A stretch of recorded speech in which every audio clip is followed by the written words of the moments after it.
GPD यानी कि कल पंजाब दी टीवी देखने वाले दर्शकों को प्रवीण कोमल की तरफ से प्यार भरी सत श्री अकाल, नमस्कार, आदाब।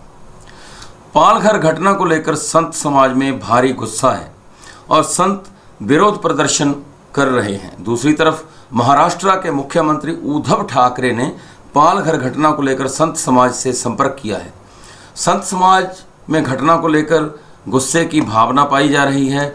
उद्धव ठाकरे ने संतों को आश्वासन देते हुए बताया कि पालघर में जो घटना हुई है वो सांप्रदायिक नहीं है बल्कि न्याय व्यवस्था से जुड़ा हुआ मामला है। उद्धव ठाकरे ने संतों को यह भी बताया कि जो आरोपी हैं उन्हें घटना के कुछ समय के बाद ही हिरासत में ले लिया गया और उन पर सख्त कार्रवाई की जाएगी। महाराष्ट्र के पालघर में हुई जूनागढ़ अखाड़े के 2 साधुओं की निर्मम हत्या की धर्माचार्य सभा ने निंदा की है। धर्माचार्य सभा ने महाराष्ट्र के राज्यपाल भगत सिंह कोश्यारी को चिट्ठी लिखकर कार्रवाई की मांग की है। चिट्ठी में जूनागढ़ अखाड़े के प्रमुख अवधेशानंद जी, जगत गुरु स्वामी निर्मलानंद जी महाराज, अखिल भारतीय संत समिति के प्रमुख अविचल दास जी महाराज, पतंजलि योग पीठ के प्रमुख बाबा रामदेव और गायत्री परिवार के प्रमुख प्रणय पंड्या सहित देश के 16 प्रमुख संतों के हस्ताक्षर हैं। इधर किन्नर गुरु लक्ष्मी नारायण त्रिपाठी के नेतृत्व वाले किन्नर अखाड़ा ने भी इस घटना पर कड़ा रुख अपनाया है। हमारे साथ हैं किन्नर अखाड़ा से सोनाक्षी किन्नर। आइए जानते हैं क्या है उनका कहना इस निंदनीय घोर आपराधिक भ्रम हत्या पर। जी सोनाक्षी जी, क्या कहना है आपका? नमस्कार, मैं सोनाक्षी किन्नर पंजाब चंडीगढ़ से महंतों के समाज से, किन्नरों के समाज से मैं एक बात कहना चाहती हूँ कि जो पालघर के पास एक साधु जनों के साथ साधुओं की हत्या हुई है वो बहुत दुखदायी घटना है। वो घटना नहीं होनी चाहिए थी। ऐसा देखो, उसमें अब पुलिस भी बदनाम हो रही है और प्रशासन भी बदनाम हो रहा है। हर एक तरह के कांग्रेस और बीजेपी में भी एक झगड़ा फैलने की वहाँ पे बातचीतें हो रही है और पॉलिटिक्स में ये बात लाई जा रही है और कहा जा रहा है कि वो चोर थे। अगर उनकी वेशभूषा ऐसी थी, भगवा कपड़ा पहना हुआ था, भगवा रंग पहना हुआ था, जो साधु जनों का रंग होता है, उनके पास कोई आईडी प्रूफ भी था, उनकी आईडी चेक करी जाती। जब पुलिस के पास वो आ चुके थे, पुलिस का फ़र्ज़ बनता था कि उनको गाड़ी में बिठाते, कहीं आगे किसी शहर में ले जाते, बॉम्बे ले आते, जहाँ से वो चले थे वापस वहाँ ले आते। पुलिस का ये काम था।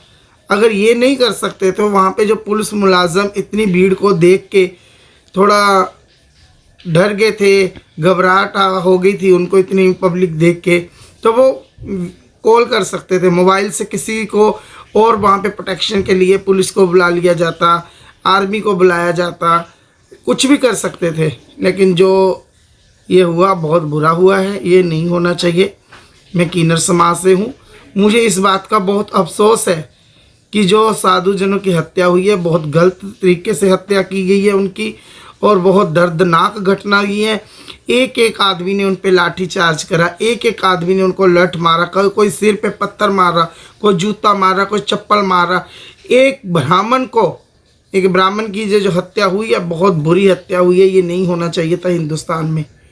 आज हमारे हिंदुस्तान में साधु जनों के साथ ये हो रहा है, कल किसी और के साथ होगा, परसों किसी और के साथ होगा। क्या ये हिंदुस्तान है? नहीं, ऐसा मत कीजिए। हाथ जोड़कर बेनती है, हर एक इंसान को अपना धर्म प्यारा होता है। जो जिस धर्म में जन्म लेता है, जो जिस धर्म में होता है, उसको अपना धर्म प्यारा होता है। धर्म की आड़ में लड़ाई झगड़ा ये सब करना बहुत बुरी बात है। धर्म की आड़ में कोई लड़ाई झगड़ा ना कीजिए। अगर कोई साधु है, संत है, उसको इज्जत भावना दो, कदर करो। ये वही संसार है हमारा। यहाँ पे बड़े बुजुर्गों ने सिखाया है कि साधु महंतों की और किन्नरों की और लोगों की इज्जत की जाए। जिन्होंने भगवा कपड़ा पहन लिया वो साधु जन है, तो उनकी रिस्पेक्ट कीजिए। कोरोना की चिंता में हरियाणा में फंसे यूपी के प्रवासी मजदूरों के लिए खुशियों का मौका है। लॉकडाउन के दौरान पैदल ही अपने घरों के लिए निकले प्रवासी मजदूर पिछले लगभग 1 महीने से अंबाला के अलग अलग शेल्टर होम्स में रखे गए थे। लेकिन अब हरियाणा सरकार ने रोडवेज की बसों के जरिए इन्हें इनके घरों तक पहुंचाने का फैसला किया है, जिसके बाद अब इन प्रवासी मजदूरों के चेहरों पर भी खुशी की लहर दिखाई दी है। लॉकडाउन का ऐलान होते ही पंजाब से हजारों की तादाद में प्रवासी मजदूरों ने पैदल ही यूपी, बिहार और राजस्थान के लिए पलायन शुरू कर दिया था। ऐसे में संक्रमण के खतरे को देखते हुए हरियाणा में दाखिल हुए प्रवासी मजदूरों को राज्य सरकार ने विभिन्न जिलों में ही रखने का फैसला लिया था, जिसके तहत अंबाला में भी लगभग 3000 प्रवासी मजदूरों को शेल्टर होम्स में रखा गया था, जहां इनके रहने खाने और स्वास्थ्य संबंधी सुविधाओं के पुख्ता इंतजाम भी किए गए थे। लेकिन अपने परिवार से दूर प्रवासी मजदूर निरंतर अपने घर जाने की मांग कर रहे थे। ऐसे में लगभग 1 महीने के बाद हरियाणा सरकार ने इन प्रवासी मजदूरों को घर भेजने का फैसला लिया है, जिसके चलते अब रोडवेज की बसों के जरिए प्रवासी मजदूरों को उनके घरों तक पहुंचाने का काम शुरू कर दिया गया है। सरकार द्वारा निर्णय लिया गया है कि उत्तर प्रदेश के जो प्रवासी मजदूर यहाँ अम्बाड़ा में लगभग 1 माह से रुके हुए थे, उन्हें अपने घर भेजा जाए। इसी अनुपालना में प्रशासन द्वारा जो है इनको वहाँ उत्तर प्रदेश में भेजने की व्यवस्था की गई है।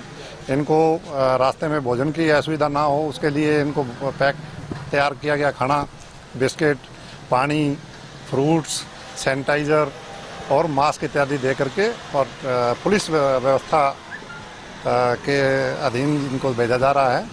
और लगभग जो है ये अम्बाड़ा सिटी के जो शेल्टर होम थे उनमें से और पूरे ज़िले के शेल्टर होम में से उत्तर प्रदेश के जितने भी प्रवासी मजदूर हैं उनको भेजने की व्यवस्था की गई है। कितनी इनका टोटल नंबर्स क्या है, कितने लोगों को अभी माइग्रेंट जो है?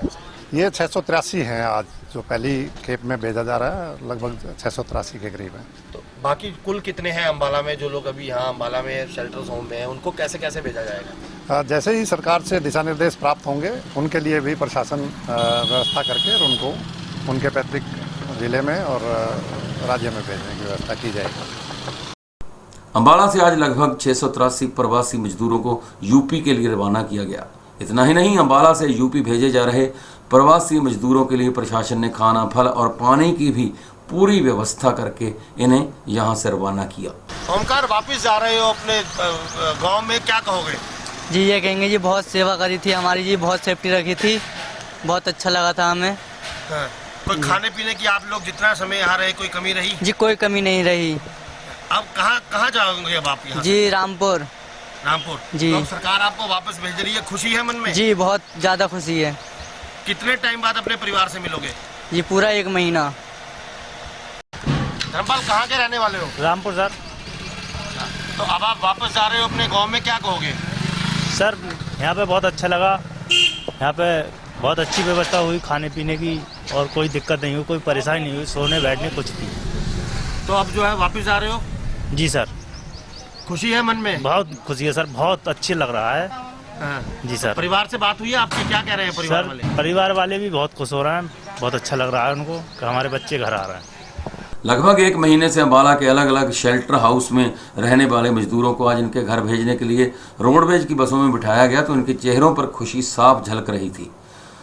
राज्य सरकार ने इन्हें घर भेजने का निर्णय लिया और अब ये प्रवासी मजदूर काफ़ी खुश हैं। इनका कहना है कि यहाँ इन्हें किसी प्रकार की समस्या नहीं आने दी गई और अब इनका परिवार भी इनके घर लौटने की खबर सुनकर खुश है।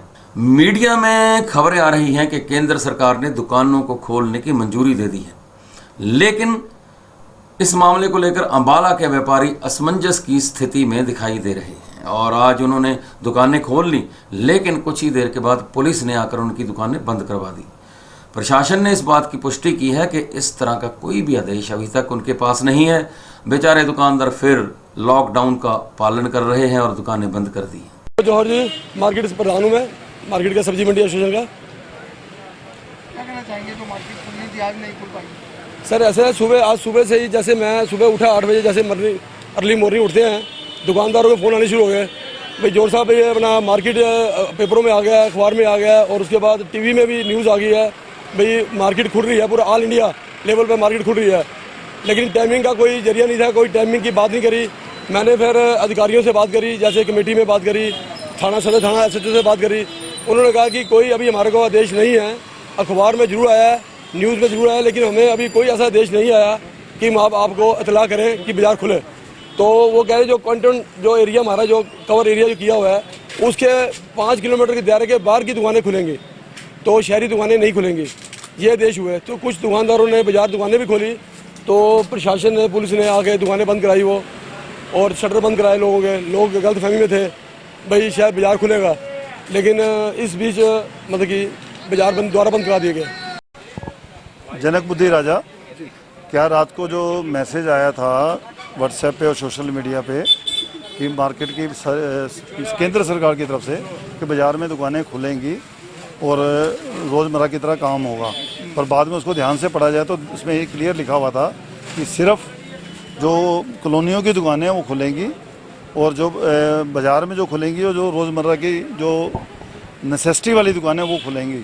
तो सुबह दुकानें खुली थी, फिर उसके बाद प्रशासन ने, पुलिस ने आके दुकानें बंद करवा दी और सब लोग चले गए। ये 3 मई जब तक लॉकडाउन है तब तक बंद रहेगा बाज़ार।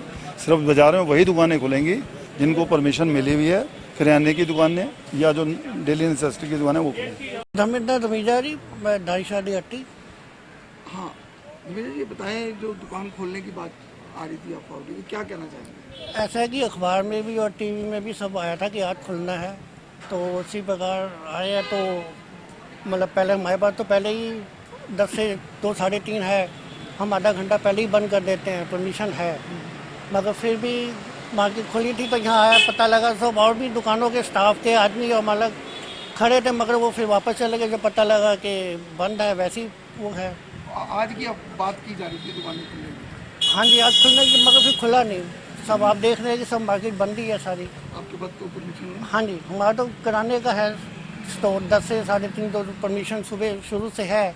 जो लॉकडाउन के पहले से ही खुल रहा है वो तो वही खोल रहे हैं हम 10 से 4। इस सारे मामले को लेकर जब अम्बाला के एसडीएम सुभाष सिहाग के पास दुकानदार गए तो इस बारे में एसडीएम का कहना है कि इस तरीके का कोई भी आदेश उन्हें अभी तक प्राप्त नहीं हुआ, और जब भी कोई इस तरह का आदेश आएगा तब सभी को बता दिया जाएगा।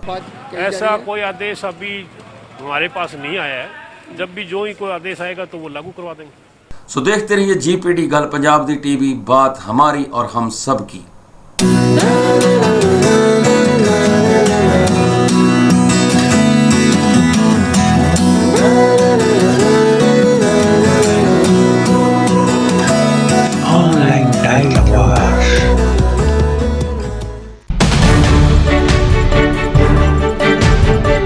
देश दुनिया ਦੇ ਰਾਜਨੀਤਿਕ, ਸਮਾਜਿਕ ਤੇ ਮਨੋਰੰਜਨ ਜਗਤ ਦੇ ਨਾਲ ਜੁੜਨ ਲਈ ਸਾਡੇ ਚੈਨਲ ਗੱਲ ਪੰਜਾਬ ਦੀ ਟੀਵੀ ਨੂੰ ਸਬਸਕ੍ਰਾਈਬ ਕਰੋ ਤੇ ਸਭ ਤੋਂ ਪਹਿਲਾਂ ਨੋਟੀਫਿਕੇਸ਼ਨਸ ਪਾਉਣ ਲਈ ਬੈਲ ਆਈਕਨ ਪ੍ਰੈਸ ਕਰੋ।